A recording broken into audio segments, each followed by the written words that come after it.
Une pause café que je partage aujourd'hui avec Sybille Aoudjan. Bonjour Sybille. Bonjour Fanny. Je suis ravie de partager cette pause café avec vous. Moi aussi. Alors c'est vrai que conjuguer télétravail, enfants à la maison, c'est un exercice loin d'être simple, hein, surtout quand on a vécu l'expérience au premier confinement, ça s'est pas toujours très très bien passé. Pour le meilleur, surtout pour le pire, autant dire que ses parents ont eu comme une petite bouffée d'angoisse quand le chef de l'État a annoncé la fermeture des crèches et des écoles fin mars. Oui, voilà, le 31 mars dernier, Emmanuel Macron a annoncé la fermeture des écoles pour une durée de 3 semaines et 4 semaines pour les collèges et lycées, donc tout en insistant sur la nécessité de continuer de faire du télétravail. Donc forcément, oui, après l'expérience du premier confinement, certains parents se sont glacés en entendant cette annonce, car télétravail ne rime pas vraiment avec temps de garde. Et on peut les comprendre, ces parents. Alors, quels sont vos meilleurs conseils pour essayer de concilier les deux ? Alors pour tenir le rythme, c'est important de revoir déjà sa journée type. On ne va pas forcément suivre l'évolution de sa journée comme si on était au bureau. Donc par exemple, pensez à décaler tout ce qui est visio, conférence, Zoom ou point d'équipe à un moment où les enfants font la sieste ou le soir, voire tôt le matin, quitte à laisser les enfants dormir un petit peu plus. Aussi, il est clair que vous ne risquez pas de pouvoir travailler autant d'heures que voulu. Il est important de prioriser vos tâches. Commencez par ce qui est le plus important, réalisez les missions qui vous sont les plus indispensables pour avancer dans votre travail. Bref, misez sur l'efficacité et l'organisation. N'hésitez pas aussi à être transparent avec votre entreprise pour justifier un rythme différent. Et par ailleurs, cela ne vous aura probablement pas échappé. Les enfants demandent une attention très régulière. Cela aura tendance à vous couper dans votre travail. C'est pourquoi il est préférable de faire les choses une à une, au risque de vous éparpiller. Bon, autant vous le dire, il va falloir un petit peu revoir votre déco chez vous, c'est ça ? Si vous ne l'avez pas déjà fait, il faut essayer de recréer un espace de travail un petit peu en prenant compte qu'on a des enfants aussi. Oui, créer son propre espace de travail est indispensable selon les conseils de Walters People, un cabinet spécialisé dans le recrutement intérimaire. C'est important pour toutes les personnes en télétravail, mais particulièrement pour ceux qui doivent en plus s'occuper de leurs enfants. Par l'espace, l'enfant doit comprendre que vous n'êtes pas là pour jouer avec lui toute la journée. Chacun doit disposer de son environnement propre dans la mesure du possible.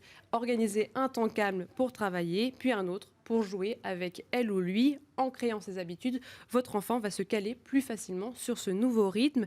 Comme à l'école, vous pouvez donc disposer votre salon en différents coins de jeu, espace dessin, espace lecture, conseille aussi Walters People. Certains investissements peuvent être aussi intéressants comme des jeux autonomes qui pourront occuper l'enfant intelligemment.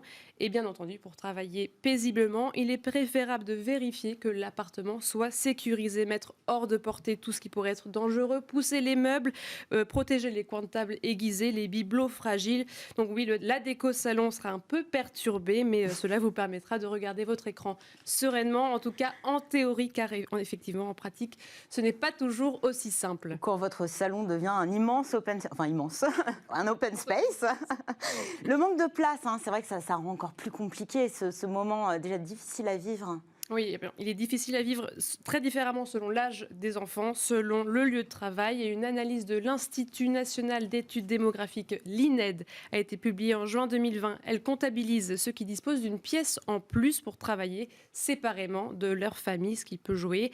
Les Parisiens, bien sûr, sont plus nombreux que les autres Français à travailler dans une pièce partagée. 40% des Parisiens travaillent dans la même pièce qu'une autre personne, contre une moyenne nationale de 34%.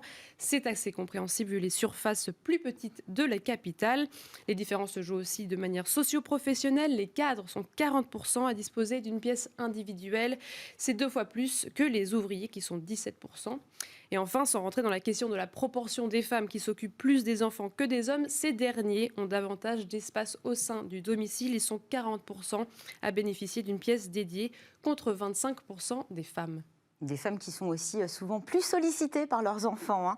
Et bon, si malgré tout, on n'y arrive vraiment pas. Le conseil ultime. Des solutions sont possibles si vraiment c'est trop difficile. Depuis l'annonce du gouvernement, il est toujours possible de demander à son employeur d'être mis en chômage partiel avec pour motif de garder ses enfants.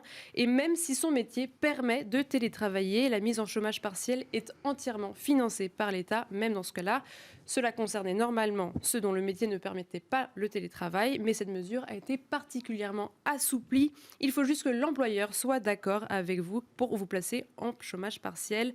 Le ministère du Travail avait dit à l'époque, chaque salarié peut avoir une discussion avec son employeur manager en fonction de sa situation personnelle. Nous mettons un reste à charge à 0 pour l'employeur pour faciliter les choses. Donc cela ne coûte rien aux entreprises, a bien précisé le ministère, pour les inciter à répondre favorablement. Par ailleurs, babysitter, nounou, aide à domicile, elles peuvent continuer à travailler chez les particuliers. Si les directives ne changent pas d'ici là, les écoles ouvriront à nouveau le 26 avril et les collèges-lycées le 3 mai.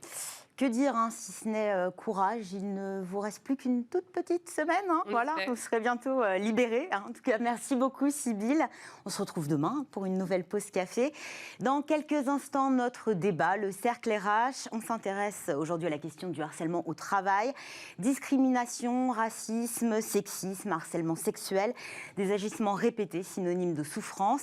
Il est vrai que la parole se libère et c'est souvent vers les réseaux sociaux que se tournent les victimes. Elles se tournent pour témoigner de ces agressions, exprimer leur indignation. Des témoignages nombreux et qui alertent alors que le management entend aujourd'hui remettre l'humain au cœur de l'entreprise. Alors comment prévenir les comportements à problème, alerter, dénoncer, endiguer le harcèlement au travail? Quel rôle les entreprises ont à jouer? On en parle sur notre plateau juste après cette courte pause.